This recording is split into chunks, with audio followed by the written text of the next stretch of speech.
everyone, thanks for joining me for another YouTube video. So I get asked lots of questions at conventions, so this is kind of for my Q&A series, but I'm going to work on drawing hands today. I have a couple different techniques that hopefully you guys will find helpful, and I'll go ahead and get to it. So we're going to start out with a blank sheet of paper, and we're going to do the old turkey method, just like we used to do for Thanksgiving if you're American. It's a pretty traditional thing where you make like a turkey shaped out of your hand. Right, so I'm just going to use a pencil kind of lightly. I'm going to do the old turkey hand. Okay, so we have an outline of the hand. And then I'm going to move it aside and compare my hand with it. Okay, like one for one. So I have an exact shape and I can look at all of the joints. So you have 1, 2 finger joints on each finger. The thumb, you only have one. They bend at the knuckles, right? So you have a kind of folding thing, your joints. So I'm going to compare my hand with my drawing. So your knuckles are kind of like squiggly, or at least my skin is. So I'm going to kind of imitate that. And then I have my nail. My nails are very short.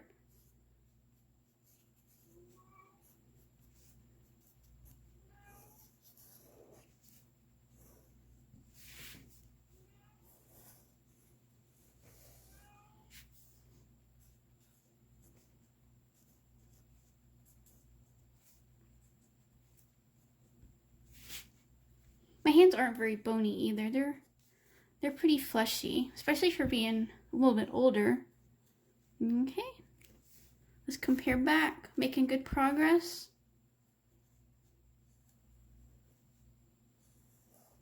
See how my lines are really loose? Okay, the thumb is a little bit trickier because you're missing that joint.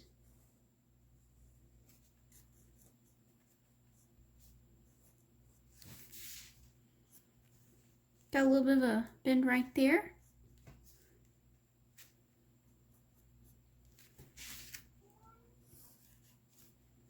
Okay, so that's pretty much the hand. So we've oriented ourselves with the joints of the hand. Okay, so that's one method. Okay, so we have our turkey hand done. Now we're going to kind of break it down into shapes. So we have the circular part of the hand. We have this joint, and then we have this finger coming off of the circular area. We have these joints. I'm going to go ahead and circle all of them. And we have these little connecting lines, it's like connect the dots.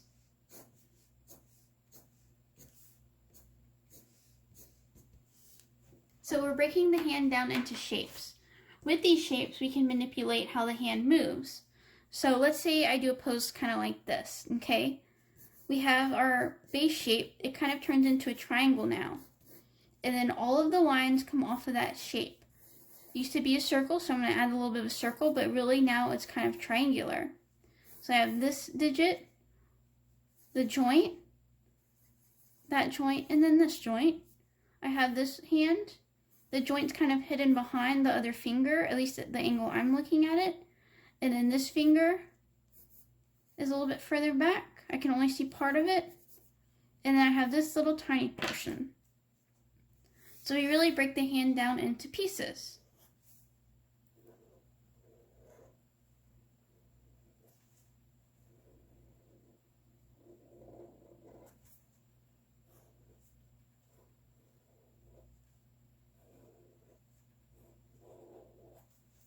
Looks kind of skinny, a little bit misshapen, but gives us a starting point on drawing hands.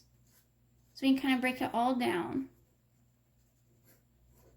The important thing too to remember is that the hand, as you hold it like this, is kind of a rotating angle.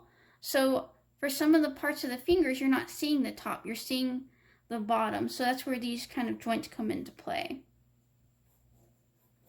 You have your tendons and ligaments under here. And then that's the joint right there. It's not the best hand, but it's a start, and we're getting there. Okay, let's try another pose. How about this?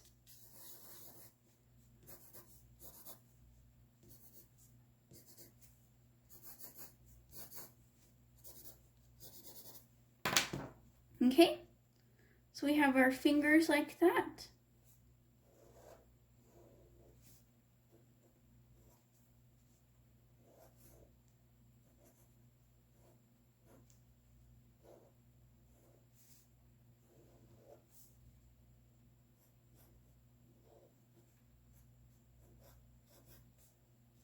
It's a little bit of a thinner version.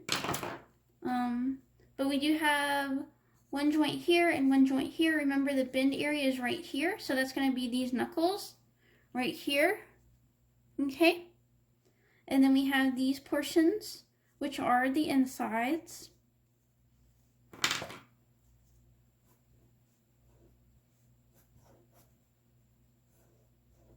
Make these guys a little bit chunkier. And then I have my thumb where you can see my nail a little bit. A really good exercise if you want to draw hands a lot and explore some different shapes is learning or practicing with American Sign Language. Because you do like different shapes like A, B, or whatever. It's been a really long time since I've done sign language. But there's just so many different shapes you can do with your own hands that can really help and enrich the angles in which you draw them and help you learn different angles. So every time you draw your hand in a different position, you're learning something new. And a lot of it is foreshortening and manipulating space to look like it's going closer up or further back. And that's one of the most challenging parts of drawing hands because you have such a small amount of space when you're drawing them. Okay, so let's do something like this. So my fingers are pointing up. Okay, so it's foreshortened.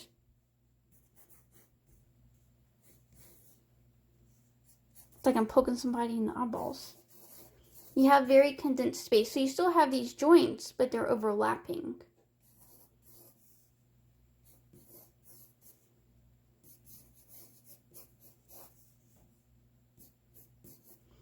Foreshortening is one of the hardest things you'll probably learn in art, especially drawing people, because it makes it so disproportionate and it's so hard for your brain to like translate it, I think.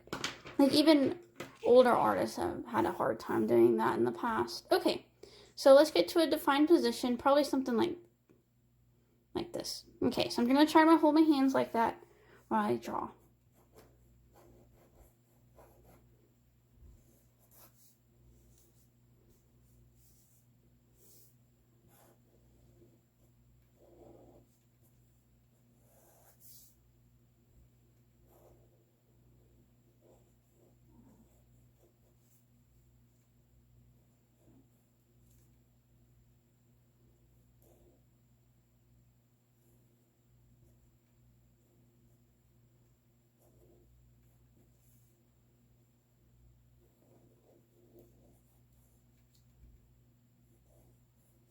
It's a little bit too far down on that one. I have this finger that overlaps. See, this point is the butt of my finger, kind of, or the tip, and that's the part I just kind of tried to capture. But it's hard to get that nail area down just right.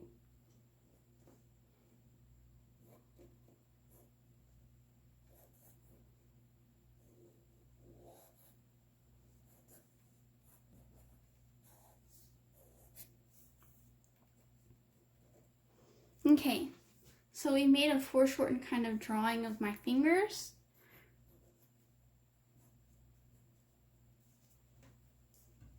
It's a really unique angle, but if you'd enrich it with like value, like shading or something, it would look more like fingers.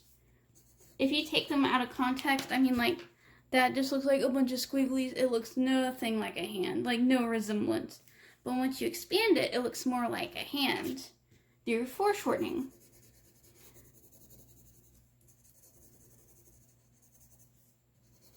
Normally I wouldn't use two different value or colored pens, but for the benefit of instruction, it's really handy.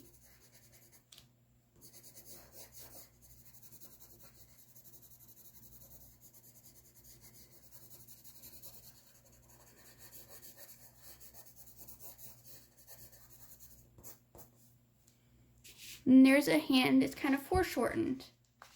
Okay? So if we were to break this down into shapes,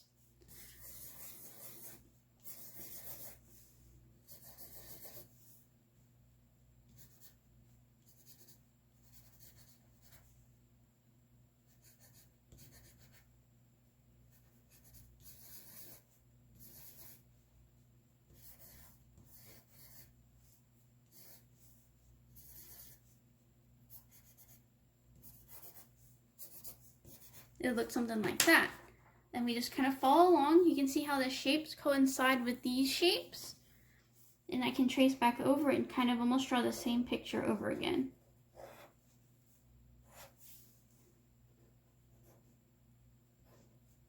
And that's part of the thing in like learning how to draw that simplifies stuff and makes it a whole ton easier, is breaking stuff down into shapes.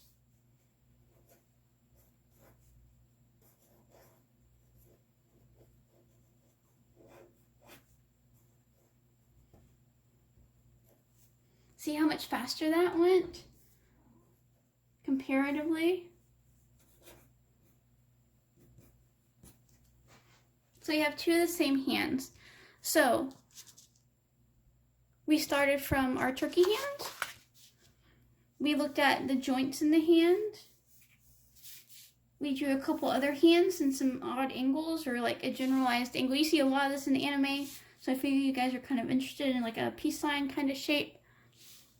But all you have to do, really, is work on breaking your hands down into shapes. And turkey handing is the way to start, because it makes you look at the hand. Look at your own hands and see what's going on with them. Everyone's hands are shaped differently. And like my hands, honestly, are kind of short and fat and stubby.